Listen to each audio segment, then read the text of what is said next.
Hello everybody, this is Elder Wayne Felton II, and woo, it just got bright.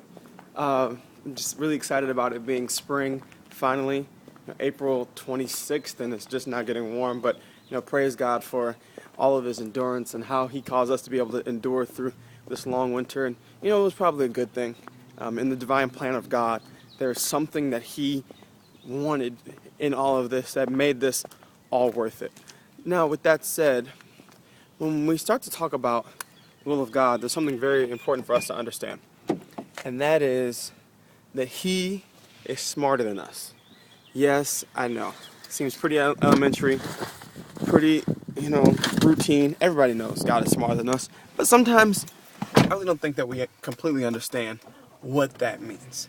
I mean, really, God knows more than we do. In Isaiah 55th chapter, verses 8 and 9, God says, "My thoughts are not your thoughts, and my ways are not your ways. As high as the heavens are from the earth, so are my thoughts from your thoughts, and my ways from your ways." And what's pretty incredible is for you to sit there and think about how far space goes. I mean, I think when Isaiah got that prophecy, I don't think he fully grasped how far space is. But as high as the heavens are from the earth, that's how different my ways are from your ways. Where faith kicks in is when we fully realize, hey, it takes more than just knowing. Because see, if I know something, it's really easy for me to say, hey, I'll go ahead and roll with it, because I know it. But when I don't know something, and God calls me to take part in it, that's when things get difficult. And as I was sitting in my office today praying, I said, well, God, sometimes I just feel, it's really helpful for me to know. And God says, actually, it's really helpful if you don't. And that kind of stunned me because, I want to have the ability to know what is going on in my own life. I want to have the ability to know what's coming up, what's down the pipeline. And I'm a knowledge guy. I mean, knowledge is power with me. If I can understand, if I can know, then I can succeed, I can survive. But what becomes very difficult is when God calls you to do something and you don't know or don't understand what He's trying to get you to do. Now, for some people that may come off as frustrating, but for people of faith, it's just you exercising exactly what you say that you're a person of.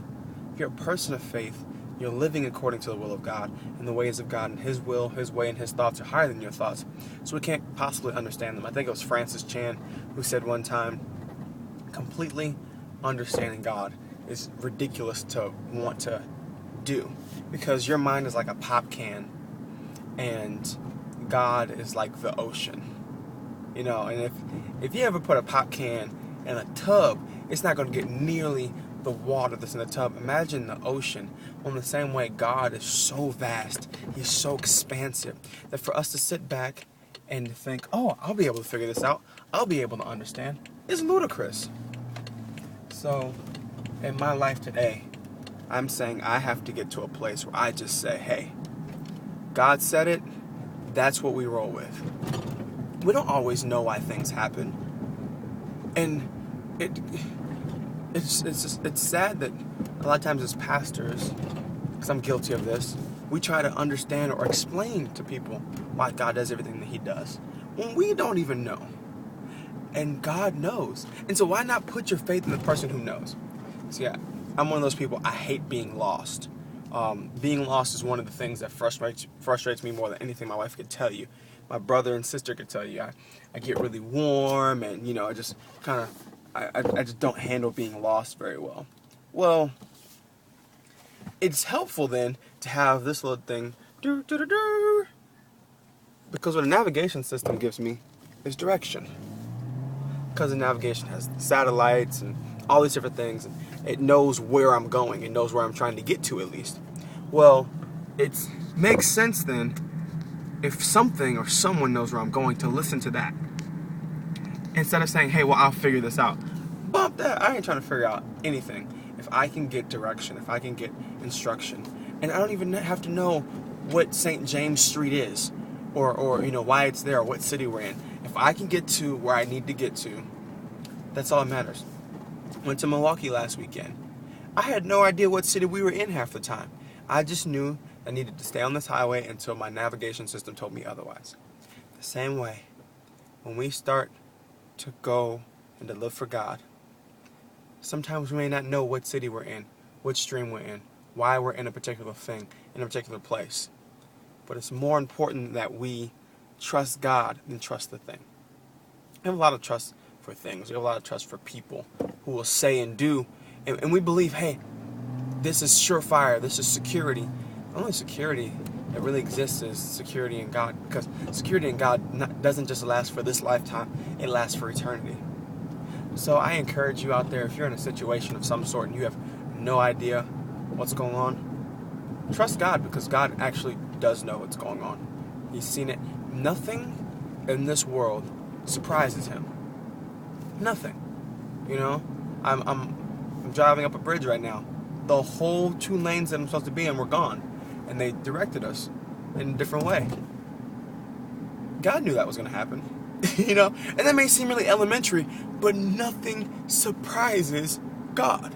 So when you're in the middle of a situation, you're in the middle of a circumstance, you're in the middle of whatever, whether it's happiness or suffering, no matter what you're in the middle of, God saw it happening before it happened.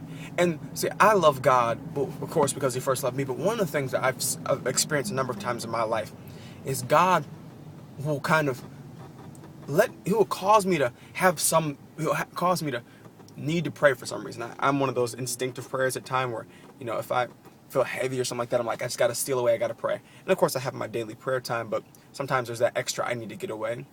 And there are times where in that extra get away, I've just felt so much peace that when I come out of it and I get the news that I was going to get, I'm able to handle it better because, okay, I've been in your presence and you knew this was coming. You knew this was happening. Why? Because it didn't surprise you. Nothing surprises you. And if nothing surprises a man, that's the one that I need to follow. That's the one I need to live after. Because in him, everything is already made known. So if everything's already made known to him, all I gotta do is follow. He knows what tragedy is coming, what greatness is coming. He knows all these things. Because he knows, no one better to trust than him. So, hope this encourages you. I love you all. As you can clearly see, I'm driving. But, pray for me. God bless you all. I'll see you all